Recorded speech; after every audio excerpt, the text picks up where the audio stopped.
చాలా మంది బైబుల్ చదవట్లేదు, చాలా మంది ప్రార్థన చేయట్లేదు.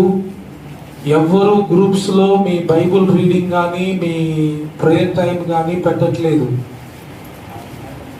పాపం అంటే వ్యభిచారం, దొంగతనం, నరహత్య అనుకోకండి. చెప్పిన మాట వినకపోవడమే పాపం. అంతేనా? దేవుడు చెప్పింది వినలేదు, అదే పాపం. ఆదామవ్వలు ఏమైనా వ్యభిచారం చేశారా, నరహత్య చేశారా, దొంగతనం చేశారా? ఏం చేశారు? తినొద్దు అన్న పండు తిన్నారు అంతే. అంటే మాట వినలేదు, అది దేవుడు పాపంగా ఇచ్చాడు.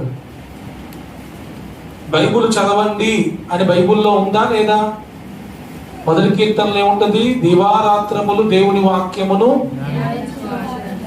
ఆనందించుచు ధ్యానించువాడు ధన్యుడని రాయబడి ఉంది. ఎప్పుడు చదవాలి? Day and night. అది కూడా మూలుక్కుంటా, మొక్కుకుంటా, అయిష్టంగా మూతిరుచుకుంటా, మొక్కిరుచుకుంటా కాదు చదివేది. ఎలా చదవాలి? హ్యాపీగా చదవాలి. మాసం కూర ఎంత తింటారు? ఆ మొహం చూడండి ఎంత ఎంత ఎంత హ్యాపీగా ఉంటుందో. మాసం కూర అంటేనే చాలా మందికి నవ్వుతుంది. తినేటప్పుడు ఇంకా మంచి హ్యాపీ ఫీల్ అవ్వకుండా తినుకుంటా. అంటే దేవుని వాక్యాన్ని చదివేటప్పుడు కూడా అంత ఆనందం ఉండాలి. అబ్బా చదవాలిగా అన్నట్టు కాకుండా.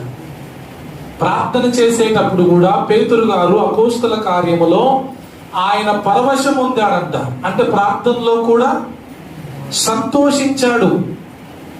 ప్రార్థన కూడా సనుక్కుంటూ గునుక్కుంటూ ఇష్టం లేకుండా కష్టంగా ఇక చేయకపోతే తప్పట్లేదు అన్నట్టుగా చేయకూడదు. ప్రార్థనలో కూడా ఆనందం ఉండాలి. వాక్యం చదివేటప్పుడు కూడా ఆనందం ఉండాలి. మందిరానికి వచ్చేటప్పుడు కూడా ఎలా రావాలి? ఆనందంగా రావాలి. మొహాలు ఒక రకంగా పెట్టుకొని రావద్దు. ఏమా మంచిది కాదు. దేవుని మందిరానికి వెళ్ళేటప్పుడు ఆనందంగా, సంతోషంగా, గంతులేస్తూ, కేకలేస్తూ రావాలి. అట్లే వస్తారా? సరుక్కుంటా, గుణుక్కుంటా, కోపడకుండా, ఇంట్లో అంతా గొడవ పెట్టుకుంటూ వస్తారా? కానుక ఇచ్చేటప్పుడు కూడా ఎలా ఇవ్వాలి? ఆనందంగా, సంతోషంగా. ఏది చేసినా, ఒక మాట చెప్తున్నాను, దేవుని పేరట మనం ఏది చేసినా కూడా ఆనందంగానే చేయాలి, సంతోషంగానే చేయాలి. అలా చేయబడిందే దేవునికి అంగీకారమైంది. అలా చేయబడిందే దేవుని దృష్టికి అంగీకారమైంది. లేదు అంటే అవన్నీ కూడా రిజెక్ట్ చేయబడతాయి. హేబేలు దేవునికి అర్పణ ఇచ్చాడు, కయ్యూను దేవునికి అర్పణ ఇచ్చాడు. కానీ కయ్యూను అర్పణ రిజెక్ట్ చేయబడింది, హేబేలు అర్పణ యాక్సెప్ట్ చేయబడింది. ఒకటి అంగీకరించబడింది, ఇంకొకటి తృణీకరించబడింది. కారణం ఏంటంటే ఈయన మంచి మనస్సాక్షితో ఇవ్వలేదు, ఆయన మంచి మనస్సాక్షితో ఇచ్చాడు. అంతే. ఇద్దరు ఇచ్చారు, కానీ ఒకరు మంచిగా ఇచ్చారు, ఇంకొకరేమో మంచి మనసుతో ఇవ్వలేదు. కాబట్టి ప్రార్థనైనా దేవునికి ఇచ్చేదేగా, బైబుల్ చదవడమైనా దేవునికి ఇచ్చేదేగా, మందిరానికి వచ్చేదైనా దేవునికి ఇచ్చేదేగా. సమయం ప్రార్థన చేస్తున్నావు అంటే దేవునికి ఏమి ఇస్తున్నావు? సమయాన్ని ఇస్తున్నావు. బైబుల్ చదువుతున్నావు అంటే దేవునికి ఏమి ఇస్తున్నావు? సమయాన్ని ఇస్తున్నావు. ప్రార్థనకు వస్తున్నావు అంటే దేవునికి ఏమి ఇస్తున్నావు? సమయాన్ని ఇస్తున్నావు. కానికిస్తున్నావు అంటే దేవునికి నీవు నీ నీ కష్టార్జితాన్ని ఇస్తున్నావు. దేవునికి ఇచ్చేటప్పుడు ఇప్పుడు నేను మీకు ఏమన్నా ఇచ్చేటప్పుడు ఆనందంగా ఇస్తే తీసుకుంటారా, ఏడ్చుకుంటే తీసుకుంటారా? అయ్యగా ఏడ్చుకుంటే ఇస్తాను, వద్దులేగా ఇస్తానా. కానీ ఎంత ఇస్తానా? ఏడ్చుకుంటే ఇస్తాను. మీకు తీసుకోబోద్దు అయితే మరి మీరు ఏడ్చుకుంటే ఇచ్చే దేవుడు ఏం తీసుకుంటాడు? మీరు ఏడ్చుకుంటే ఇచ్చే దేవుడు తీసుకుంటాడా? తీసుకోడు కదా. మంచి మనస్సుతో ఇవ్వాలి. ఏది ఇచ్చినా కూడా మంచి మనసుతో దేవుడికి ఇవ్వాలి. దేవుడు ఎప్పుడైనా మనకు సనకుండా కొనుక్కుంటూ ఇచ్చిందా? ఏదైనా ఇచ్చిందా? ఈ 8 నెలలు దేవుడు మనల్ని కాపాడాడు.